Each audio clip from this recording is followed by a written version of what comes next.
Saya pengen ngomong sama negara. Kalau negara nggak berani sama korporasi, lingkaran yang kecil itu, saya yang akan melawan. Saya akan kerahkan rakyat Banten untuk melawan. Ingat itu. Awas, ingat-ingat kalau rakyat Banten udah marah, bergolak Nusantara ini. Saya sebagai rakyat, petani nelayan, enggak sudi dipimpin oleh korporasi. Enggak sudi, saya emang nggak mau. Lebih baik mati saya mah. Ini katanya intimidasi terjadi, terus kemudian perampasan lahan, penyerobotan lahan terjadi. Kalau saya ini diurus oleh korporasi sampai kiamat, Pak. Miskin terus. Nggak bakalan sukses. Sebelum ada PSN ini kan sejahtera ya hidup Iya. sebagai seorang nelayan ya? Ya yang jelas saya ini kan dibesarkan dari hasil perikanan dan pertanian oleh orang tua saya dulu. Gitu kan, sehingga alhamdulillah saya bisa jadi sebesar ini gitu kan. Nah kemudian karena bapak saya juga nelayan petani, saya mewarisi pekerjaan itu. Nah memang sebenarnya Pak Abraham, saya ini kalau boleh dibilang baru sembuh dari kesengsaraan, baru sembuh dari penderitaan gitu. Karena memang saya ini dijajah gitu, merasa dijajah ya. Dijajah itu semenjak tahun 2004, yaitu kasus tentang penambangan pasir laut. Penambangan pasir laut itu wilayah pesisir Banten yang materialnya dibawa ke reklamasi Teluk Jakarta dan itu PIK 1. Iya. Jadi dari PIK 1 Kang Holid sudah menderita ya? Udah menderita. Nah kemudian ketika ini kita perang, tembakan di laut segala macam, tembus kita PT UN tahun sampai yang jelas berhenti semenjak tahun 2016. 2016 gugatan alhamdulillah menang. Itu menangnya juga karena pergantian gubernur DKI Jakarta Pak Anies dari Ahok ke Anies gitu. Nah, udah selesai di situ kan agak tenang tuh, saya bisa nangkep ikan lagi, saya bisa bercocok tanam lagi. Kemudian saya melihat ada kejadian yang ini buat saya bertanya-tanya, kok uang lingkup saya mencari ikan kok dibatasi. Jadi ketika saya mau ngejaring ke wilayah Tangerang, di Tangerang banyak pagar. Tuh ceritanya. Pagar yang dilakukan oleh PSN ya?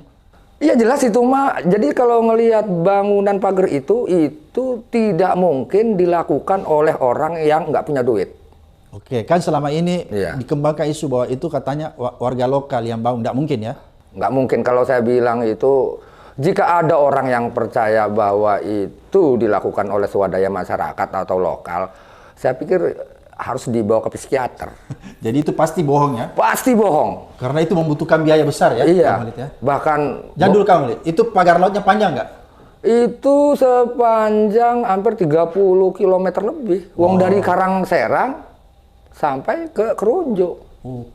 Jadi nggak mungkin rakyat yang... Nggak mungkin. Nah, dari kejadian di laut, di daratnya juga ada persoalan. Ya persoalannya misalnya penggusuran, orang belum dibayar udah diuruk, teriak kali diuruk segala macam. Ini kan persoalan. Nah, sampai akhirnya Pak Abraham saya mikir, loh saya ini jangan-jangan dipimpin oleh orang-orang yang kerangka berpikirnya ya itu nggak normal Pak Abraham. Nggak normalnya begini, lingkaran besar dipaksa dimasukkan ke lingkaran yang kecil. Itu kan nggak normal. Yang normal itu lingkaran yang kecil harus dimasukkan ke lingkaran yang besar, makanya muat. Kalau ini mah lingkaran besar dipaksakan masuk, ditelan oleh lingkaran yang kecil. Ini kan nggak normal. Maksudnya kok saya ini bukan sedang diurus oleh negara. Yang anggaplah lingkaran besar itu negara, kedaulatan. Nah, lingkaran kecil adalah korporasi. Nah, saya merasakan saya ini kok sebagai petani nelayan bukan sedang diurus oleh negara, tapi diurus oleh lingkaran kecil tadi, korporasi tadi. Nah, makanya saya sebagai rakyat, petani nelayan, enggak sudi dipimpin oleh korporasi.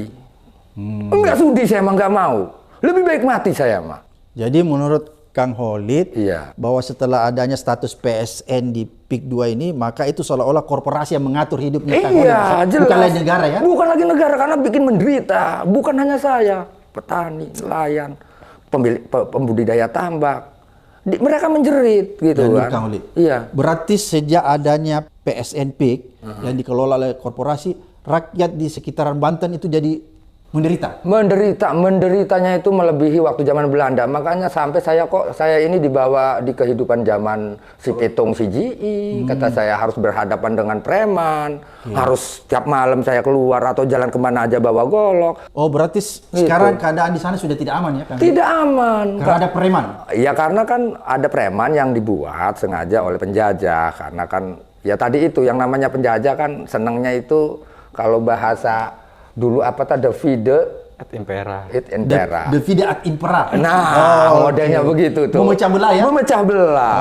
Dan pasti penjajah itu pandangannya parsial, mengotak-ngotak. Ini orang mana? Nggak boleh ke sini karena ini urusan orang ini, sampai tingkatannya saya tidak boleh ngurusin tetangga saya yang lagi sakit gitu. Oh, begitu. Nah, modelnya gitu penjajah tuh. Oke. Nah, maksudnya kembali lagi ke persoalan saya.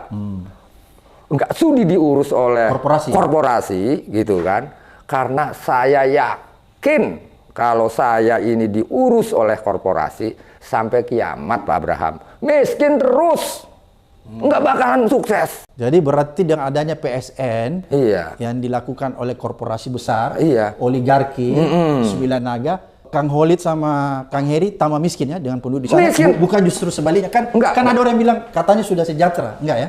Enggak mungkin Pak Heri ya? Iya, enggak mungkin. Enggak, mustahil seperti enggak ada siang enggak ada malam. Mustahilnya. Mustahil ya. Karena pikiran mereka hanya untung rugi. Oke. Jadi PSN ini dia cuma berpikir tentang dia untung. Untung rugi pikirannya lah. Kalau saya yang sebagai yang dikelola, dia yang mengelola, ya otomatis ya kita kalah terus. Oh, jadi berarti tanah orang ini dipaksa dibeli dengan harga murah kalau untung rugi? Ya, gitu kira-kira nih. Ya, saya pengen menurut pemirsa. Ini namanya pemaksaan atau penyerobotan atau apa ya? Saya akan cerita nih. Si A punya tanah, gitu kan, nggak mau jual, tiba-tiba diuruk. Nah, setelah diuruk disamperin, dikasih DP. Nggak diterima, tanah udah diuruk. Iya kan? Diterima nggak sesuai harganya. Ini kan sama dengan kasih nggak? Diintimidasi. Ya, model kannya begitu, cuman nggak begitu doang. Cara doang yang berbeda. Mau dikasih nggak? Kan gitu doang. Teror ya? Cuman bedanya bukan mau dipukul, diuruk dulu. Kalau nggak begini, saya petani tambak. Yang namanya petani tambak itu ternak ikan bandeng. Butuh sirkulasi air. Lah, tempat sirkulasinya diuruk sungainya. Lah, otomatis nggak ada sirkulasi. Kalau nggak ada sirkulasi kan salinitasnya tinggi, akhirnya mati ikannya.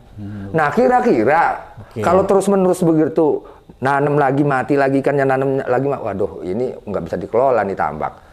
Tiba-tiba datang, dah dibeli aja, dijual aja, ya jual lah, pusing. Terus dibeli murah itu ya? Dibeli murah 50.000 per meter. Itu masih mahal 50.000 ya. Ya. Kalau sampai ke tangan yang punya itu 50.000 nggak atau sudah terpotong-potong? Kalau saya mengetahui data yang ada, saya menemukan gitu. Nih, dengan terpaksa nih kita jual 50.000. Gitu kan. Sama Pak Heri, yang beli Pak Heri nih. Nah, Pak Heri ini sebenarnya nanti ke Ali Hanafi dia jualnya nih. Nih ini Pak Heri ini tangan kanannya Ali Hanafi. Oh, berarti ada perantara lagi. Iya, ya. Ali Hanafi punya tangan kanan siapa? Jadi berjenjang ya? Berjenjang gitu. Jadi kalau perusahaan entarlah ceritain Pak Heri tahu. Nah, cuman ini setelah di ACC 50.000 per meter, gitu kan, jatuh ke tangan saya tidak 50.000 per meter. 30.000. Jadi sampai ke tangannya Kang Khalid tinggal 30.000. Itu juga dipotong lagi 2.000. Berarti menderita dong ya rakyat di sana? Lah itu kan bukan penjajahan gitu udah itu mah. Makanya artinya saya siap mati itu ya itu, saya nggak mau dijajah. Terakhir nih saya pengen ngomong nih sama negara ini mau ngomong. Saya pengen ngomong sama negara. Kalau negara nggak berani sama korporasi, lingkaran yang kecil itu, saya yang akan melawan. Saya akan kerahkan rakyat Banten untuk melawan. Ingat itu. Gitu. Walaupun kecil saya berani. Gitu. Lah harusnya kan negara yang punya alat, apa bahasa elitnya alat tuh? Instrumen. Gitu. Negara punya banyak instrumen harusnya untuk melindungi saya sebagai rakyat. Loh ini mah buat alat pukul, korporasi mukul saya, yang beli saya, segala macam saya kok buat mukul saya. Gitu. Awas, ingat-ingat kalau rakyat Banten udah marah, bergolak Nusantara ini. Itu. Jadi menurut Kang Khalid seharusnya negara ini hadir memberi kesejahteraan dan melindungi rakyat di Banten termasuk Kang Khalid, tapi ini sebaliknya. Sebaliknya. Harusnya kewajibannya kan itu. Iya, harus mensejahterakan rakyat.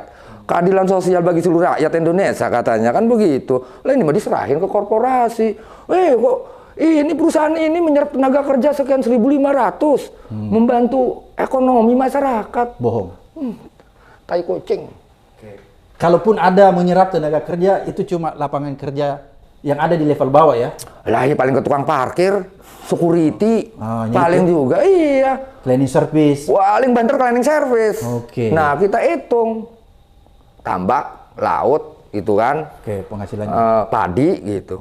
Di situ kalau misalnya ngomong padi nih, yang ngomong sawah. Oke. Di situ ada tukang ngegebot. Di situ ada kuli ngoyos.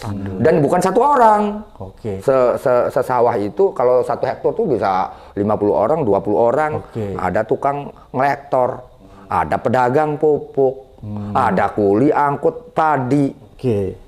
Ini kan mata rantainya banyak. Terus ada penggilingan padi, di penggilingan padi ada jual beras, di dalam gilingan padi ada dedak, dedaknya buat makan ternaknya dijual lagi. Yuk kita hitung ini mah ya. Oke. Itu sampai tingkatannya petani tambak ada kuli jaring ikan panen. Oke. Iya kan? Habis panen ada kuli ngangkut ikan bandeng dari empang ke darat, ada tukang es. Itu hilang semua ya? Iya nanti hilang kalau durugin. Terus di situ ada pedagang pakan ikan, di situ ada pedagang bibit bandeng, di situ ada pedagang ikan dibuat kerupuk, cilok, bontot, empek-empek dan lainnya. Jadi itu hilang semua dengan adanya PSN ini ya? Karena ruangnya, sumbernya diambil. Diurung. Oke, jadi kita hitung aja. Jadi bukan menciptakan tenaga kerja, tapi justru memiskinkan ya, menghilangkan. Bohong kalau hitung-hitungan analisa, misalnya proyek itu menguntungkan, misalnya kan gini, saya mikirnya, PSN itu kalau nggak salah namanya proyek strategis nasional. Iya kan? Oke. Anggaplah mau dibangun misalnya wisata. Atau jembatan. Atau tol. Ya. Atau apalah namanya. Ya. Yang namanya nasional itu ya harus umum. Kepentingan semua orang. Semua orang umum. Tol misalnya, itu bukan nasional. Ngomong misalnya apa namanya? Kalau waduk itu boleh lah ya, waduk kepentingan nasional. Pokoknya yang gratis itu nasional. Kalau masih masuknya bayar, ada orang nggak punya duit nggak bisa masuk, bukan nasional. Itu mah perusahaan. Oke. Itu perusahaan yang aku harga 1.500 jadi 2.000, 5.000. Jadi berarti keberadaan PSN di PIK 2 ini korporasi mencari keuntungan ya? Udah mencari keuntungan. Dan memiskinkan rakyat di sana. Udah penyembah berhala aja. Udah.